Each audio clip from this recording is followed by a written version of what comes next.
What's up, Stream Fiends? Steve here to let you know that what you're about to listen to is Kit and I's review of Cabin in the Woods. Now, we recorded this episode all the way back in July. It released on our Patreon on July 25th, and this is a chosen episode. Now, you've listened to plenty of chosen episodes here on the main feed in the past, but this one came out right around the time that the actors and writer strike was really popping off, and we really didn't have a lot of information to go on. So just to be safe at the time, we treated this as pre-struck work and that we were only going to be releasing these on Patreon. Now, obviously, we've gotten more information as time went on. We're allowed to do movie reviews on the main podcast. We're not allowed to do companion reviews of like concurrent TV shows, but we can do individual movie reviews currently. The funny thing is that the patron who suggested this Kloop, it just was kind of unfair to her that her episode was the one that was kind of hidden away on our Patreon. So we thought we would finally release this episode onto the main feed. We know a couple people have been asking us, where is the Cabin in the Woods review? And here it is.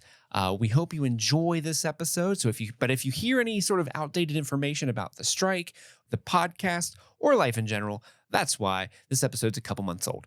But we hope you enjoy it. And with that, happy streaming.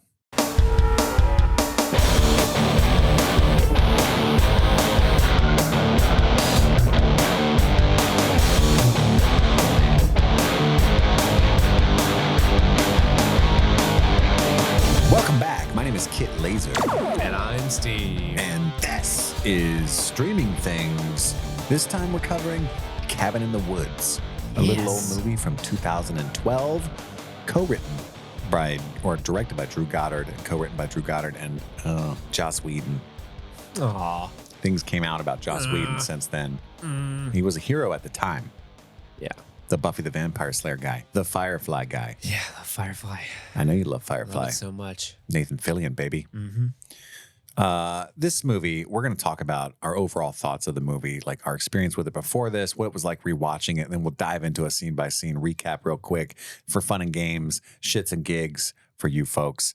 Thank you for supporting the show. All of these movies are Patreon only, as you've heard, for now, because these count as pre-contracted requests from our members, and that's how we stay in solidarity with SAG-AFTRA and the WGA strikes. You can support the strike directly by going to the links and donating, but you can also buy our Striking Things shirt, all proceeds of which go directly to the strikers. We will keep none of that money. That's just our way of supporting the efforts. Yeah, and if you ever find yourself at a picket line, it might be fun to have a shirt that says Striking Things on it. That's kind of cool. Yeah, I think so. And it's got the little pause button and stuff on it. And also, if you ever feel like the type of person like, hey, in the future, I'm going to be striking stuff, you got a shirt, there you go. You're ready. You got a uniform. You're good to go. You can never have too many shirts. No. And this episode, Chris. Yes. Cabin in the Woods is what we're going to be talking about. This was suggested by a patron named Kloop. Kloop. Love Kloop. I feel so bad for Kloop. I don't know if you clocked the saga, as it were. No. So last week when the world fell apart with the strikes, right? And we didn't know what we were doing. The original schedule for that week for Streaming Things was Lost on Monday, Cabin in the Woods on Wednesday, Lost episode 2 on Thursday. Yes. Kloop suggested Cabin in the Woods, but Kloop is also the biggest Lost fan in the Discord, I think. So when this week came up and we had the schedule out, she was like, best week ever. Cannot wait. My chickens are coming to roost. It's all about Kloop now, baby. And then last week happened and none of that happened for poor Kloop.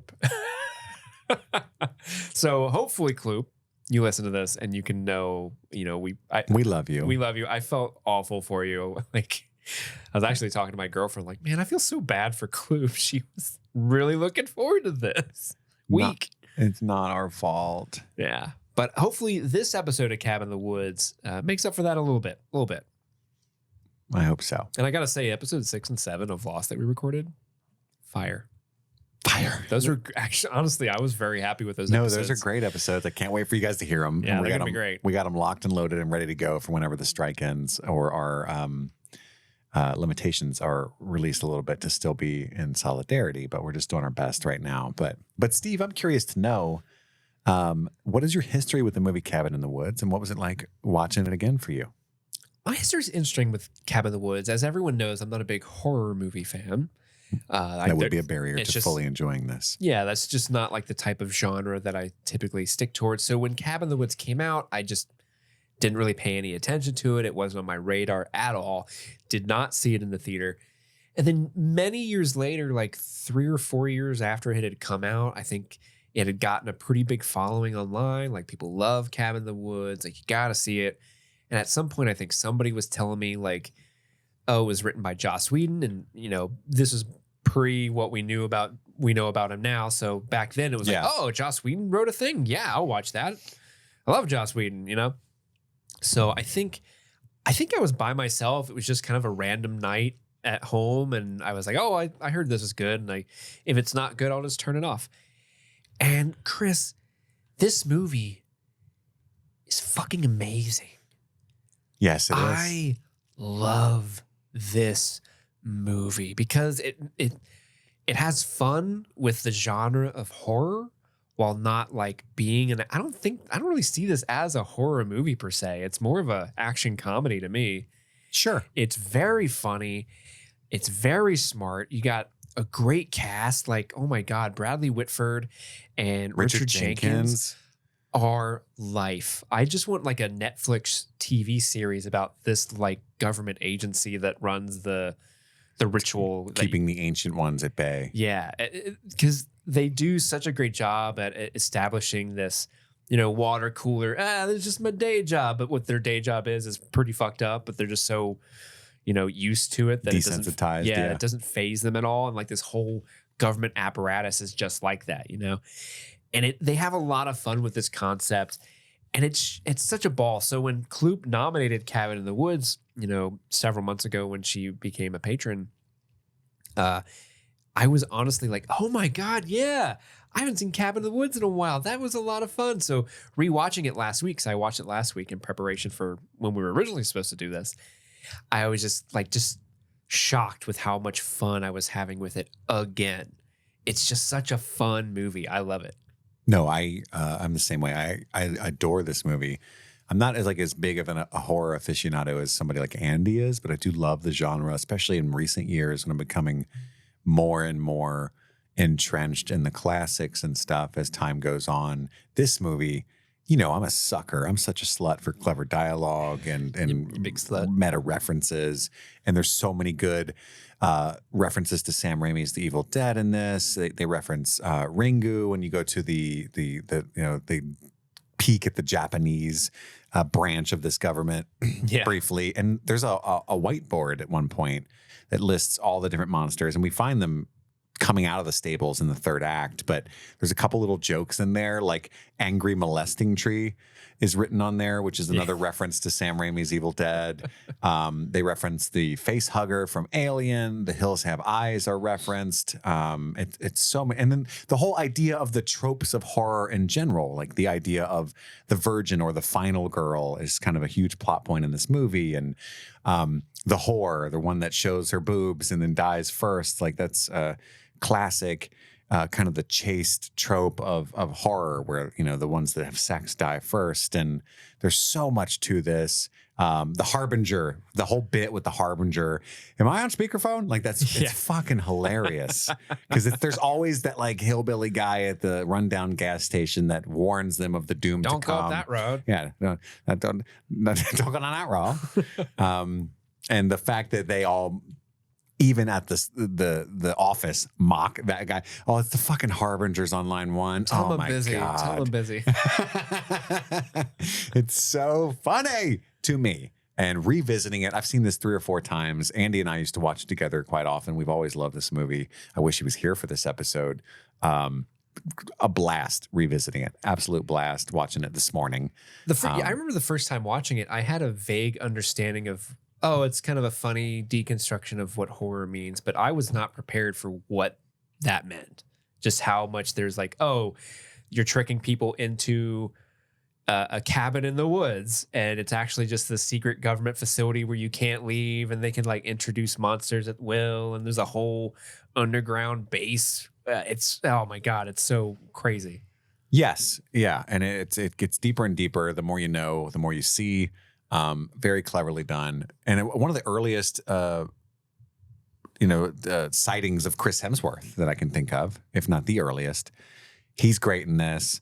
And I love that there's the whole bit where because of the drugs that they've put into the hair dye and the drinks and the gas, and there's a line where Marty's like, isn't Kurt acting weird though? He's acting like a lughead, and so they're actually all really educated. It's like he's a sociology major, but he got into the jock horror movie stereotype because of the drugs that they were giving him. Like that's what the ancient ones want to see, right? Yeah. And they were giving aphrodisiacs and stuff to Jules. I think it's Jules.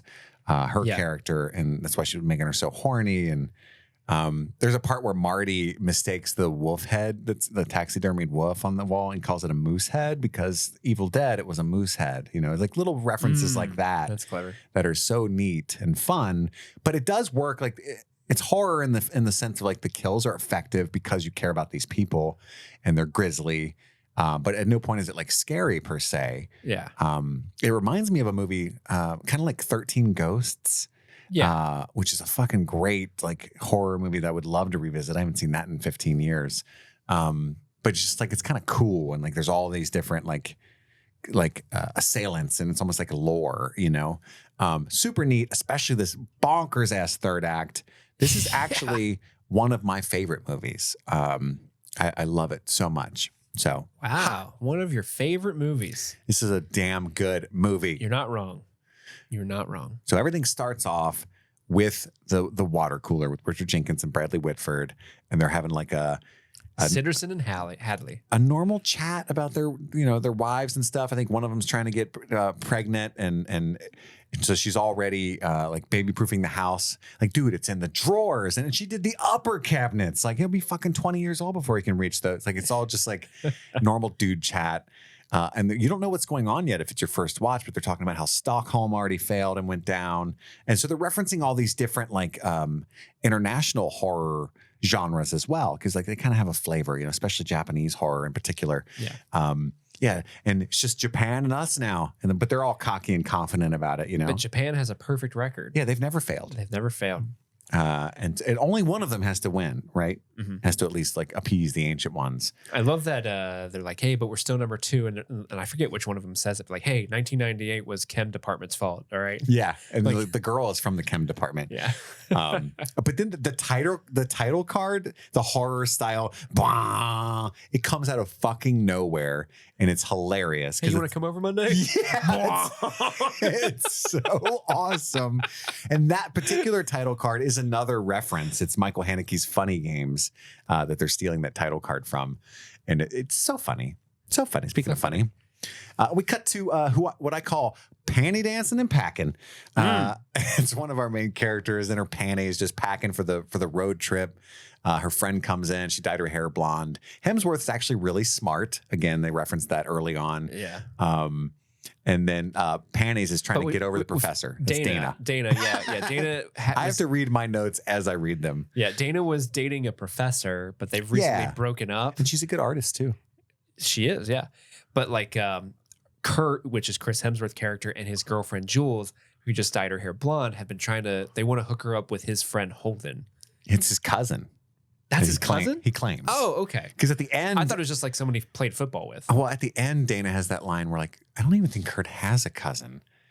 Meaning like all of this was completely fabricated. Yeah, because they're going to Kurt's cousin's cabin in the woods. Yes, that's what it is. For the weekend. Not Holden is the cousin, but the cabin is the cousins. Yeah. Oh, okay. Yeah. But the cabin isn't his cousins. It was all fabricated. Cabin in the cousins? They were tricked. I hope we're making sense. Cousins' cabins in the woods? Kurt's cousin's cabin in the woods? And then my dude, Marty, pulls up, blowing on his thermos bong. He's got this like thermos bong that he's like fashioned somehow. It's so great. It's honestly like really impressive. It's such a baller ass way to pull up. And it's such a good thing to Cops would introduce never these characters. pull over a guy smoking a bong. What is the line that he says? They fear him or something like that. They fear him, yeah. Yeah, cops will never pull over a man with a bong. They fear this man. Yeah, I love it so much. But I love the way they introduce all these characters because they're not your I don't think they're your stereotypical horror movie characters. Like they really like you said, Kurt maybe like Chris Hemsworth, maybe like this big muscular dude, but he's really smart. He's really funny. He has very good chemistry with Jules. Like you believe they're an actual like relationship that's like on it. Like I would hang out with them. They seem fun. They seem like it was a fun trip. They got their family's RV. And by the way, you probably have to delete this story from the show. But I wanted to tell you, the bong reminded me of something. This guy used to work for me at the restaurant many years ago. And he was like this. He looked like, oh God, who's that comedian who's kind of like, he's thick. He's got that gap in his teeth. Louis Henderson? He looked like him. Yes, Louis. Looked dead on him, but like 20. Okay. And he was the goofiest little guy. And he used to drive around with this 3-foot bong in his little Honda Civic and smoke it. Okay. And we all made fun of him for that. Like, dude, get a bowl or something at least. Like, what are you doing? And he got caught by the cops. He was in his car smoking that 3-foot bong and for some reason decided to jerk off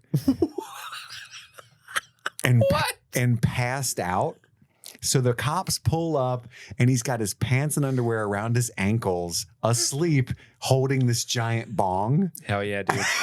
And they didn't even arrest him. They just made fun of him. As good. How do you explain? Like, yeah, sorry, officer, I was not smoking. I just fell asleep jerking off in my car. I don't know, but obviously did he come into work the next day? I didn't know what you were about to ask, and I was like, I don't know, Steve. Yes, everybody at work knew because the cops came in and like told everybody, like, hey, we caught. We caught your coworker like, asleep jerking off in his car with a bong. Was he like on the property? Because I worked at the like nearby. Yeah.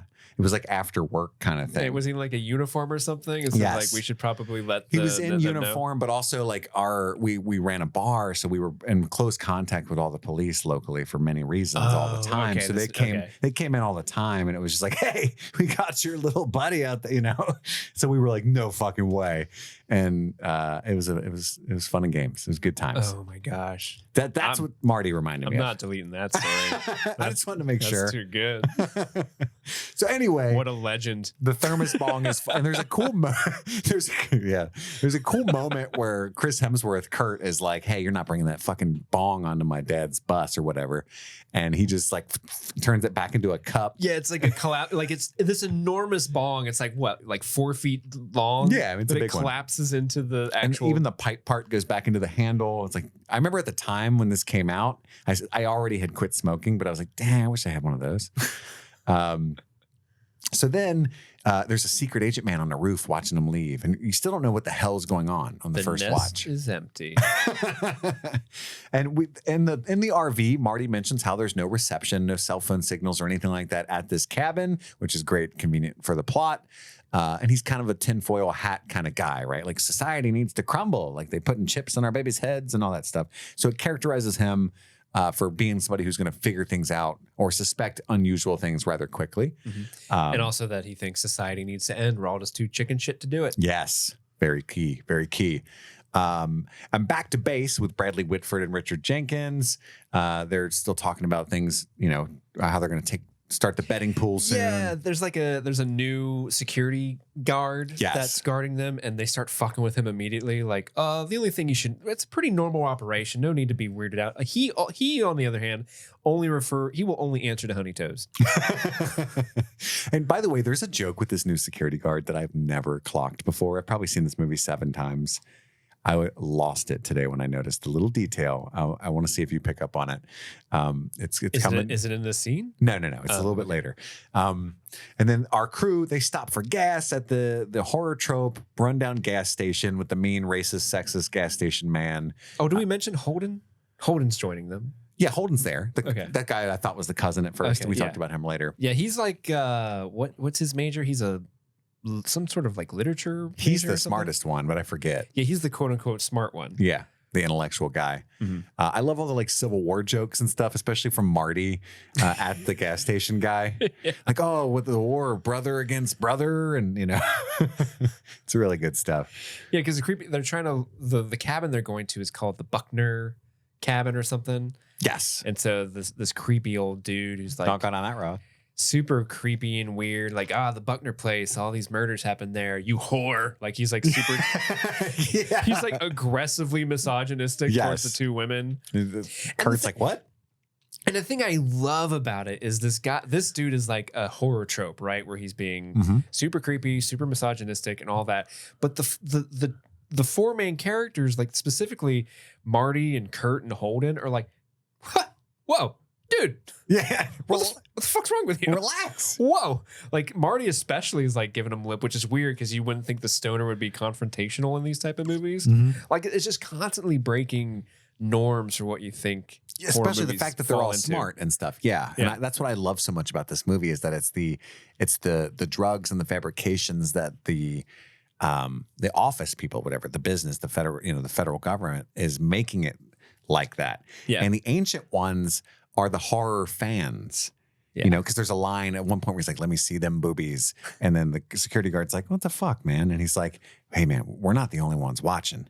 And it's the audience is who they're talking about. But like, we're the ancient ones. And there's certain things we expect and like to see in these movies. And I'm saying it's like almost genius level. I really enjoy it. Because how many times are you watching a horror movie and you're like, nobody acts like that. Nobody would do this. That's not how people are. But that's kind of part of the fun of it, right? Absolutely. Yeah. Specifically, there's a part where Kurt comes in and he's like, we all stick together. We're going over here. And then the office people are like, fuck. And, put more gas in chamber 3 or whatever. And then all of a sudden he's like, actually, we need to split up. And Marty, who's not affected by any of the drugs, goes, wait, what? Yeah. Because it's dumb. Why would you split up? You know what I mean? Yeah. I love moments like that. Why was Marty not affected? They said at one point, but I didn't catch it. It's because he smokes the weed. So because he smokes so much weed, he's not affected by the drugs? They were like, yeah, whatever he's smoking makes him immune to everything we're doing, is what they say. Great.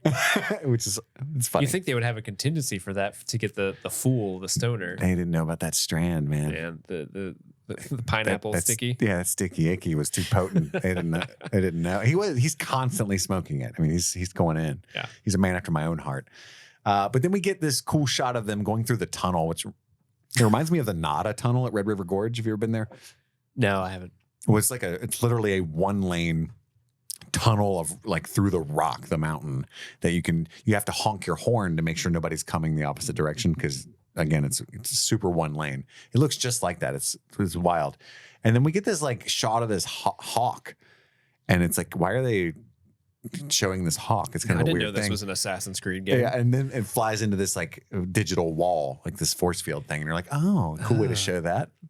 They're keeping them trapped out there. They arrive at the cabin. There's a giant monster painting in Holden's room that he freaks him out, so he takes it down and reveals a 2-way mirror. And he starts watching Dana, who begins to undress, and like he's fighting against his base desires because he doesn't want to watch her. He knows that's creepy, but he like steps out of frame and then comes back like, and then at the last second, his conscience comes like, into play. I'm sorry, no, yeah, and he hits the wall like, hey, stop. And then they swap rooms, and she has the same battle with herself because he starts. And by the way, he knows what he's doing. Huge flex on him. He knows what he's doing. You know she hasn't put the painting up yet, and he starts stripping down immediately. Yeah. My guy. Yeah. My guy. But there's a cool line where Marty's like, it was pioneer days, so you had to build your own interrogation room? Because it makes no fucking sense that this room's in the house. Yeah, because Marty knows this whole place is sus from the jump. Yes. And then the camera pulls back, revealing like the security room of the government agency. They're all on camera. Every room's bugged. It's Big Brother up in this place. Big Brother. But they're going to increase libido and cognition gas. Yep. And they say they put some sort of substance in Jules' hair dye to affect her cognition, so that they can make her dumb. Yep. Make her a whore. And they were like, Sitterson and Hadley start high five and like, it's genius. And the hair dye, whoa. Yeah, way to go, Kim department.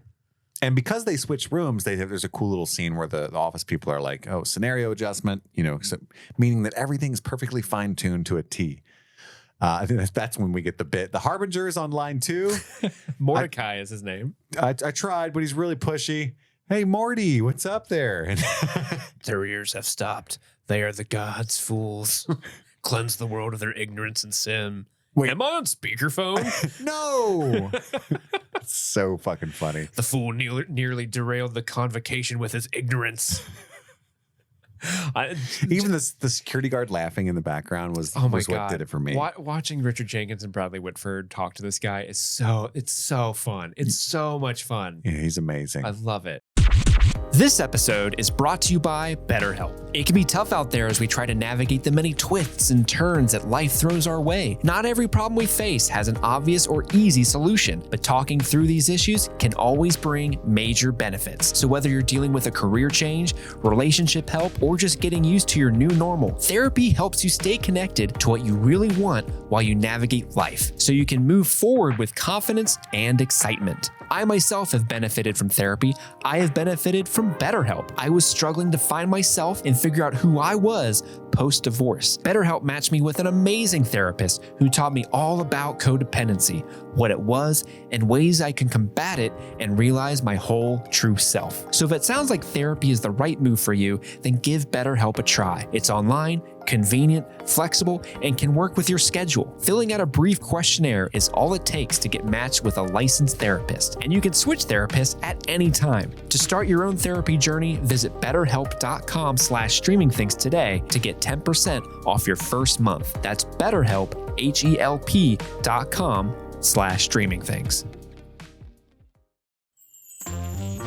It's the month of September, and with a new month comes a new opportunity for us to be thankful for all of the stream fiends who help us at Streaming Things keep the lights on and make this show what it is. So let's give a super patron shout out to some of our most ardent supporters on patreon.com/streamingthings. Thank you so much to Becky the Farmer, Kaylee Sampson, Stanton Valentino, Sunshine, Huckleberry Cauliflower, Optimus, Mike from New Hampshire, Brett X, Emily Scarano, Lil Tickler, Svento7, Jay Scramo, AK Ashley Ray, Adam Busby, Wendy O'Laughlin, Jason Hawkins, Butthorn, Conrad, David Malfara, Rabbit Dog in a Barbie Car, Jose Ruben Cruz Rodriguez, Charlie Friday, Alexis Adler, Emmy, Joe Velez, Valerie, John Collins, Amber McVeigh, Amanda King, Trisha Bueller, Sun Loving Mortal, Suzanne Rode, Jadinklage Morgoon, Jen Robinson, Kate, Kalisha Reeves, Aaron Armstrong, Kevin Strother, Jeanette Murphy, Ashley Powers, Stephen V, Casey McCain, and Enza. And with that, back to the show. And then the crew goes swimming, and while they're doing that, the office start taking bets on which of the monsters they will end up accidentally choosing. And they do this every year because they have to make a choice of their own free will, right? And then they say, let's get this party started. As soon as it cuts back to our main crew getting their own party started, they start to drink. And I guess they brought kegs of beer and all kinds of shit. Mm-hmm. They play Truth or Dare, and Marty tells Jules to make out with that moose, which is a wolf, in fact, which she does incredibly effectively. We talked about the betting windows, right? Yeah. Did you see what the betting options were behind them on the whiteboard? Yeah, that's where we got the molesting angry tree from Evil Dead. Do you want me to read all of them? Sure. We got, let me see. Let me go up to the top. We got Alien Beast, Angry Molesting Tree, The Bride, Clowns, Deadites, Demons. Deadites, another Evil Dead reference. Dismemberment Goblins, The Doctors, Dolls. Oh, it should be noted that the accounting department bets on the doctors. The kitchen staff bets on the dolls. There's Dragon Bat, the Giant, who the zoology department's betting on, Giant Snakes, internal logistics, Hell Lord. Sitterson has bet on Hell Lord. The Huron, research and development, voted on that one. Jack-o'-lantern by the security force. There's just an option called Kevin. Merman, which of course Hadley bets on because Hadley likes the merman. Oh, there is a Kevin. The Mummy, psychology department betted on Mummy. Mutants voted on by the demolition department. The Reanimated betted on by the administration department. Reptilius, Sasquatch / Wendigo / Yeti, the Scarecrow folk, who've been voted on by DNA Archives, sexy witches, the Archives Department bet on them, the Snowman, bet on by the Communications Department, Sugar Plum Fairies, Twins, And twins. Unicorn, Engineering, bet on them, Vampires, Distribution, Werewolf, Finance Department, Witches, different from sexy witches, Yes. Operations Department bets on witches, Wraiths, Zombie Redneck Torture Family, and then, of course, zombies. Which is who we ended up with, I think. Yeah. And Maintenance and Ronald the Intern bet on Zombie Redneck Torture Family. And she got upset because they're zombies. Yeah, No, but they're different. The chemical department were like, they are zombies. No, they're not the redneck torture zombies. Come on now. Don't start to cheat. Yes. By the way, the fucking unicorn is the only thing. Like, imagine if that was the one that they chose. Like, the unicorn's not killing all of them. There's no way. It's just a regular horse with a horn. That's a dangerous ass horse. Horses are fucking scary, man. Yeah, Have you seen a horse close up? Not as scary as 3 zombie redneck torture family I members. don't know. Those things can run. They can outrun you. I'm just saying. And they're I strapped. think they could take that horse. I don't know. Mm. How are they going to take down that horse? I don't like with a sledgehammer or You something. got to catch it first. Not if it's coming at you with its horn. You sidestep like a fucking what's it called? Oh, you Olay, one of those guys. You look at me and with a straight face, if a horse is galloping at you and it has a sword attached to its head, and it's going like, you're not scared to death? Sure, I'm scared, but I'm gonna stand my ground if I have a sledgehammer. Stand your ground laws with a sledgehammer. What are those? If I'm a fucking matador with a hammer, it's going down. But a hammer is like a hard thing to wield. I'm just saying, like, the rest of it is like crazy, out of this world. Also, it's a There's unicorn. werewolves. A There's unicorn is magical. zombies. A unicorn is just a bull with one horn. It's a magical beast. Who's to say that a hammer would even hurt it? I'm just saying, from what I saw, it didn't do anything crazy. It just ran. We saw it impale a person. Yeah, we did. And that's all it did. It was just a horse with a horn. It is literally a single horned bull. It is less dangerous than a bull. But can we both agree that if you see Kevin running at you? Oh, I'm done. I'm toast. I can't take Kevin. No, but yeah. no. So he tells Jules to make out with a moose and then says Dana. And then Kurt's kind of shitty to her because, again, the medicine's starting to affect him. He's becoming more of a dude bro. And so he's like, truth. I'm just skipping the part where you say dare and then don't want to do it. And then ask for truth. So she asks for dare. At that moment, the cellar door busts open. Another reference to Evil Dead. And they dare Dana to go down there. And then they all go down there. There's creepy shit everywhere. They're all about to summon a different monster. Like, you can see Jules about to put on a necklace. Dana's playing with this like little Rubik's Cube. And then you see the guy, I think that's the Hell Lord. Yeah, the Hellraiser type. Which has character. to be a Hellraiser reference. Yeah. But yeah, the idea is that they have to choose what kills them Yes. unconsciously because they just see this like basement full of trinkets. Yeah, And they're all bunch of looking at toys. it. Yeah. And at that moment, they start reading the diary of Patience, one of the Buckner family members. And I love the line. Again, this is a reference to how like a popular horror trope where Marty's like, I'm drawing a line in the fucking sand. Do not read the Latin. Yeah. Which is like, of course, don't do that, right? Why would you? Yeah. But they do. They summon the Buckners, the zombie redneck torture family. And then we cut to the office where they're all happy handing out the celebrating the bet winner. We have a winner. It's the Buckners. Congrats, go down maintenance. And everything in our stable is a remnant of the old world, right? So they have this giant stable of all these monsters and beasts. I love there's a scene earlier when they were getting all the bets. There was Ronald the intern that like changes his bet last minute to this one. Yeah. And so he's like in the background, I won. Like, so happy. They also mention and show a clip of the Japanese team again and mention again that they have a 100% clearance rate. We cut back to Jules being a little slutty sleut. We sorry, I keep interrupting you, but I love how Hadley's pouting because he's like, he had the conch in his hands. He wanted the merman. He just wanted the merman. That's So all he bad. wants. He wants to see the merman. It's very important for how he goes out that he keeps harping on the merman. Yeah. Oh, come on. He had it in his hands. Yeah. He was so close to winning. So Jules is dancing around and like flirting with literally everybody. And again, everyone at this moment is becoming horror stereotypes now, except for Marty, who's immune, But even is very confused. Even Dana and I think Holden are kind of like, something's a little off here. Yeah, they're a little more reticent, I think the word would be. But yeah, Jules and Kurt are definitely like succumbing to the stuff that they've been pumping into the cabin. Yep. Pop-Tarts? He loves Pop-Tarts. Marty, that killed me. Jules and Kurt go into the woods to start banging, and it cuts to the office, and there's like 96 dudes all watching the TV screen and eventually they're like, all right, break it up, guys, break it up. Have some respect. But then Bradley Whitford's character is like, let's see them boobies. Well, you can see that they're like masters of controlling the space, because at one point, the temperature. Kurt's trying to initiate this sex in the woods. He's like, no, it's chilly and it's too cold. And so they raise the temperature by a couple degrees. They turn on some moonlight. They start pumping the pheromone mists into to make it the perfect little fuck spot. To make them all like super horny. Horny. Yes. And then at that point, that's when we get the line, let's see the boobies. Then we're not the only ones watching because the security. And then this is the moment I've never noticed before. She takes off her top, reveals herself, right? It's a long beat. And then it cuts to the office guys. So you got Richard Jenkins, Bradley Whitford, and the new security guy. He's covering his boner with his clipboard. Oh, I didn't catch that. I've never seen that before. The security guy's got his clipboard over the front of his pants because he has a husband's bulge. He's got a husband's bulge.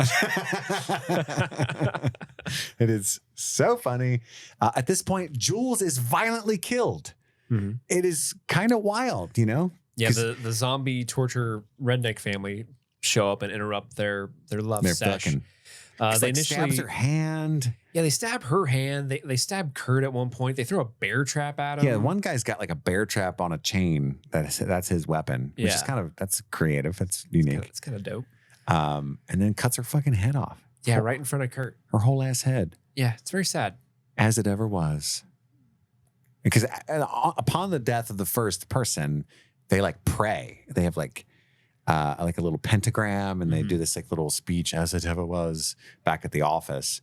Then we cut to Marty. You get like this little hint of like these people, kind of the reality of what they do almost sets in, because this is the only part really in the movie where they get sad. They're like, man, it kind of does suck that we have to do this. For sure. Because in their minds, they have to do it or else the world ends. They have gallows humor about their job, is my read on them. Yeah. But they're trying to keep the world from ending. Yeah. And it's the way to stay sane. Yeah. But we cut to Marty getting high, reading Little Nemo. Because prior to this, he said, I'm going to go read a book with pictures. Yeah. And he was not lying about that. I love how there's always somebody whispering. I guess somebody's on the intercom that like whispers shit that they can hear. Well, he's supposed to be really susceptible to this, but the weed's keeping him immune, kind of. But he's a little susceptible here because he's like, go outside. He's like, what the fuck? Someone's talking to me. It says go for a walk. Yeah, and he's like, you're not the boss of me. I'm going to go for a walk. You think I'm a puppet? It's so good. And Holden and Dana are now making out. And as he's walking by Holden and Dana on the couch, he goes, he's got a husband's bulge. Because that was in the diary that they read from patients, was talking about the husband's bulge. Yeah, it was super creepy, by the way. And then Jules' head gets thrown in Dana's face because she goes to go out. Because Kurt kind of runs in while Marty goes outside. He's trying to urinate. A pee-pee. Kurt runs, like shows up. He's all bloody. He's like, dude, run, get back in the house. And they run in, and right before they can close the door, the one redneck throws Jules' head at well, it's because Dana opens it like, wait, no, we can't leave Dana. Mm-hmm. And then that's when the head's revealed. But I love the part where Kurt straight up clotheslines patients as he's running by. the smallest zombie that's a little girl with one arm. Yeah. And he's like, ah! Clotheslines her. It's so funny. And then he goes, no matter what happens, we have to stay together. And the office is like, oh, fuck that. We should split them up. Wait, we should split up, cover more ground. And then Marty goes, really? Because go to your rooms and lock him in. Yeah.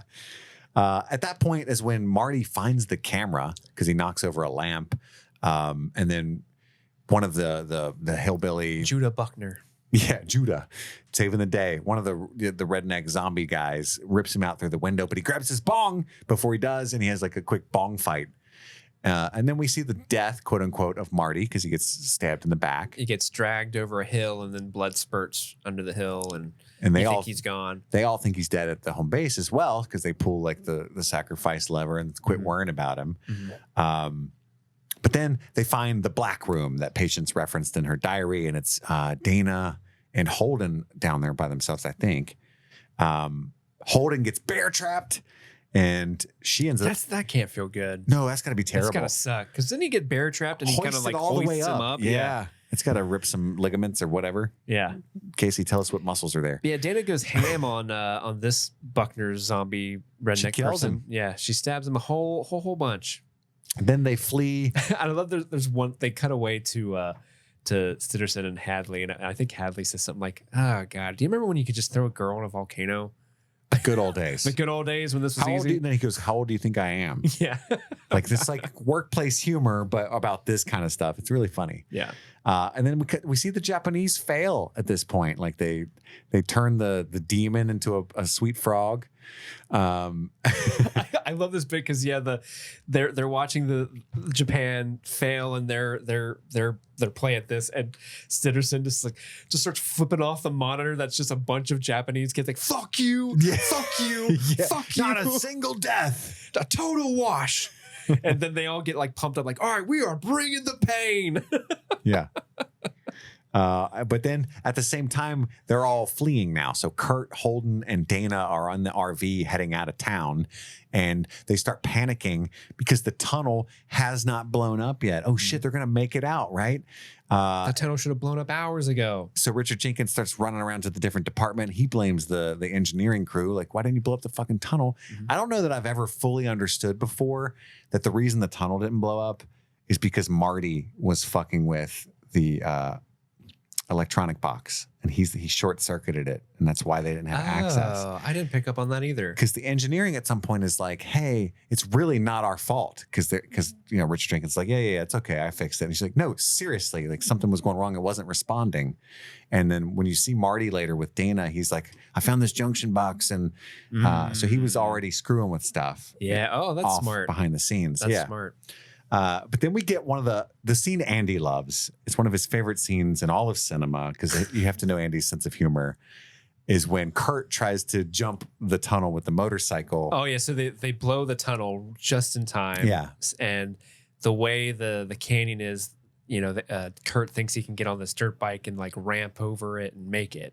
He's like, oh, I've made jumps longer than that before. But if you remember, because the Hawk, there's a force field keeping them in, but Kurt and company do not know of the force field. And as an audience member, the first time through, you've kind of forgotten that by now. Yeah, and also, especially if you watch it today, that's Chris Hemsworth. Yes. He's like the biggest thing in Hollywood, right? Yes, you don't expect him to just go out so unceremoniously after such an epic speech. Yeah, I'll be back for you. I'll be back for you. I'm going to bring all the cops. I'm going to bring the military. And then he goes, for Jules. And it's so just wrecks into a wall, basically. Andy loves it so much. And then he just and it makes you watch him just hit for hundreds of feet, and every time they hit the force field, it goes zzz, zzz, zzz. So you can see that he's just bonking into it over and over and over. Yeah, it's wild. It's a wild choice. I respect it. Marty was right. It was the puppeteers. But then Holden got pretty soon after they get back in the RV. They like throw something through the windshield at him or something? No, they're driving away, and Holden just wants to. Does he just want to keep driving and driving and driving? Something like that, because he thinks they can just leave, but Dana's actually getting wise to what Marty's been trying to tell them this whole time. Like, no, we're here for a reason. There's puppeteers. Something's going on. And one of the zombie redneck people had gotten into the RV and stabbed him in the back while he was driving. Yeah. Yeah. Straight through. He's gone. Holden dead. And in the fight, the RV is plunged into a lake. Pond, a lake. Mm-hmm.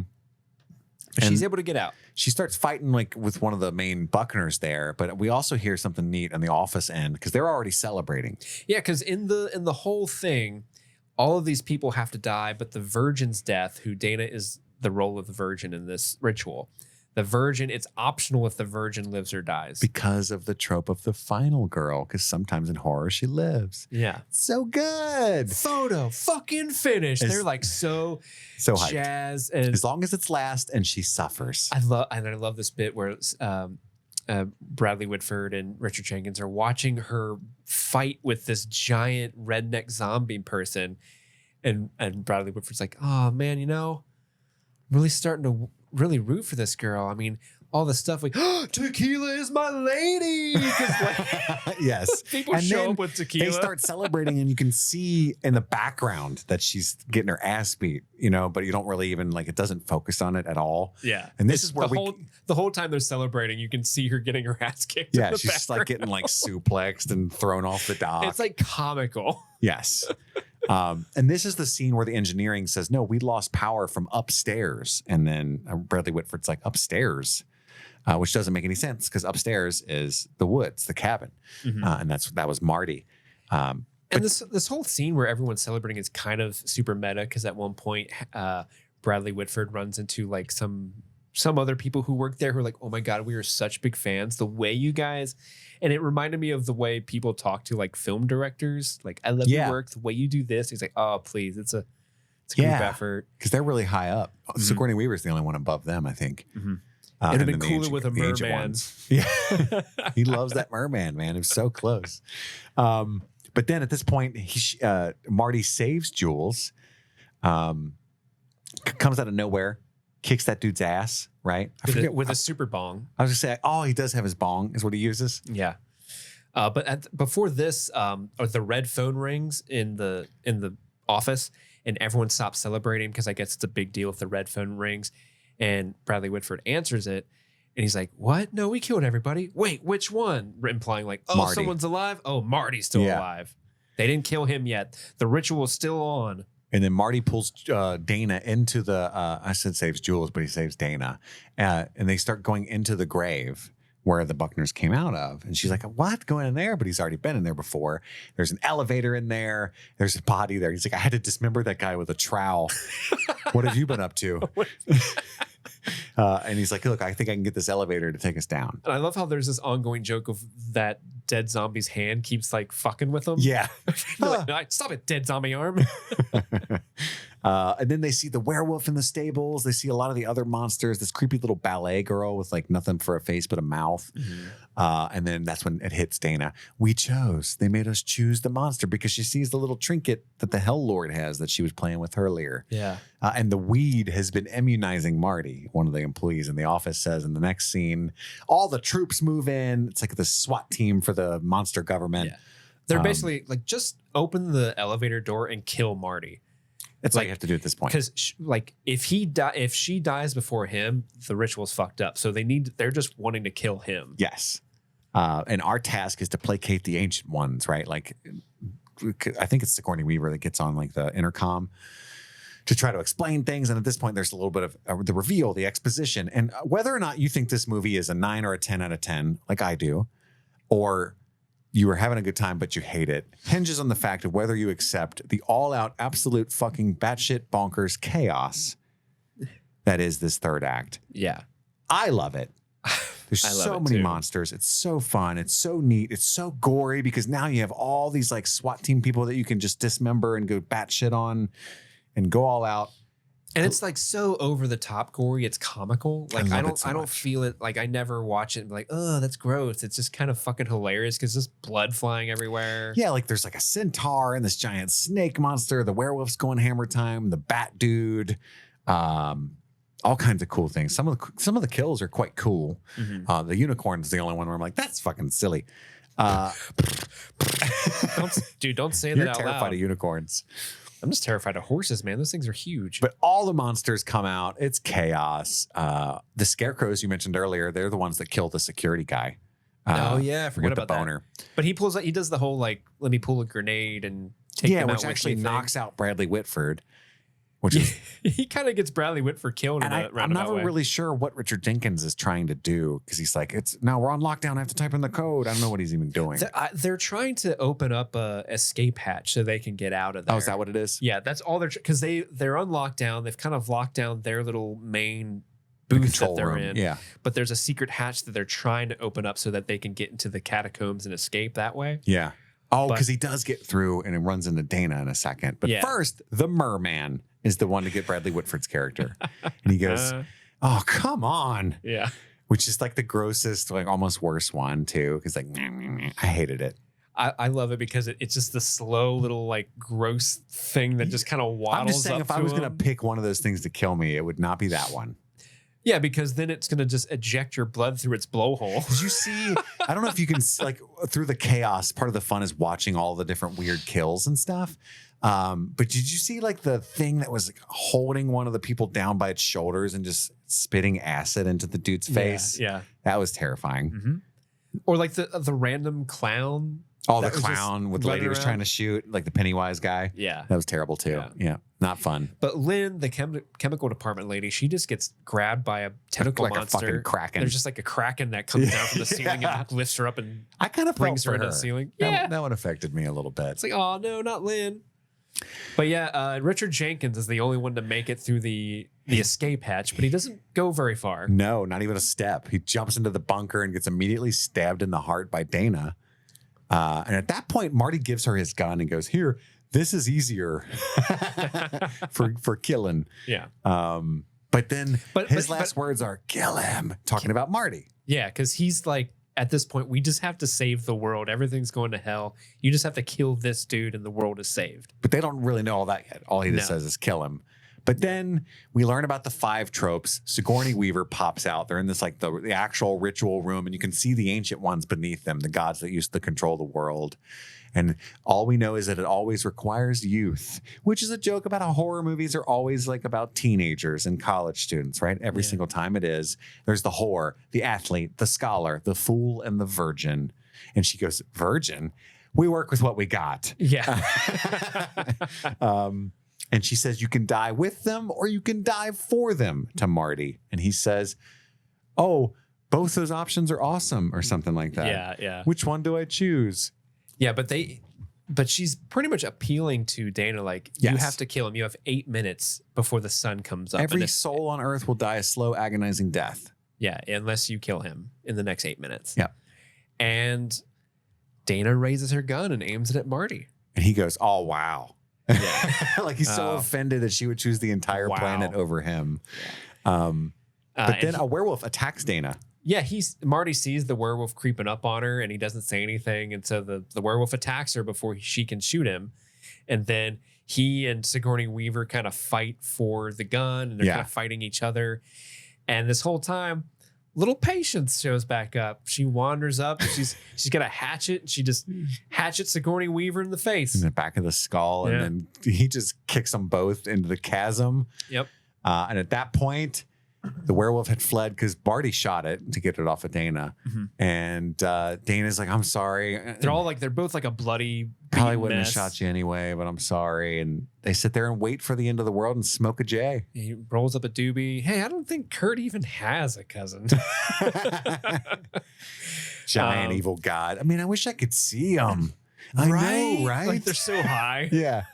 It's such a good ending. And like, I think it plays a little differently 11 years later, where I think some of us are more in the maybe this human experiment was not a great idea headspace Mhm. after, all that happened in the late teens of the 2000s with politically and whatnot. Early 2020s. But then also the pandemic. And I don't know, maybe it's just me and I'm actually more cynical than I've ever been at this moment in my life. what is one of And those? this ending hit different. Like, fuck it.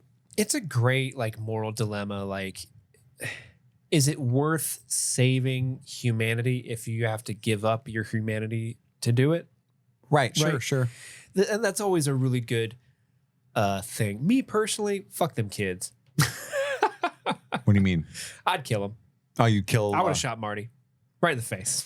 For sure. Because you also get to live. Yeah, I also get to live, but also like every innocent soul, man, woman, child also gets to live. Sure. And I believe in humanity, Chris. I am what you call a humanist. I believe even though there's darkness in humanity, there's also light in humanity. And I think I like to believe in our better angels and give peace a chance rather than just fuck it, kill everybody. I believe in a thing called love. Just listen to the That's the darkness. That's right, baby. Ironically. That's the darkness. No, I kid you. Like I said, I'm just But yeah, more cynical than I usually am this past week or so. And just watching this movie in that headspace, I was like, I get it. I get it. Because also there's a lot of like themes of like other people pulling the strings, making you into the stereotype of a person. And, maybe that's reading in too deep. It's just horror tropes that they're making fun of. But I think there's a little bit of judgments on society in general in this movie you could pull out that I really enjoy. But it also feeds into the idea, the metaphor that the ancient ones are the viewer. And so it's like, if the viewer is caught, if the movies we watch were actual living, breathing people that were forced to do this stuff for our entertainment, it would be like, yeah, I don't want to give them what they want, so let's give them this ending that they don't want. Yes, right. And I think that's really, really smart and clever. Yeah, it's really cool. So thank you so much, Kloop. You're the best. I hope that made up for the shit show disappointment of your big week falling apart before you. I know I, for one, am so glad you asked me to watch that. It's one of my favorites. Wish Andy was here again. Can't say that enough. But I hope you enjoyed that. You deserve it. You deserve happiness. You know, you're the Dana in this scenario, The virgin. We work with what we got. So glad you chose that one. Excited for next week's movie, which I believe is Super 8. Would you be the stoner or the fool? I think I would. Are we just a couple of fools? I think I would be a fool. I think I would be a fool too. Yeah, we're both two Martys here. Yeah, we're a couple of fools. No, we're definitely not the athlete, and I don't think we would qualify as the scholar. Definitely, I could be the whore. You could. I would like to see that movie where it's like very progressive. Like, this is the blonde bimbo. Yes, getting my cheeks clapped and flea bottom. That's one of the funniest things that's ever happened is that conversation, I think, too, on our show. Yeah, people talk about a lot. Cheeks being clapped quite often. Why shouldn't they? Right. But I appreciate you all. I love you all. Thanks for listening. That's all the time we have for right now. My name is Kit Laser. God damn it. Every time. There we go. Beep, I'm boop. Steve. And this is Streaming Things. Happy streaming.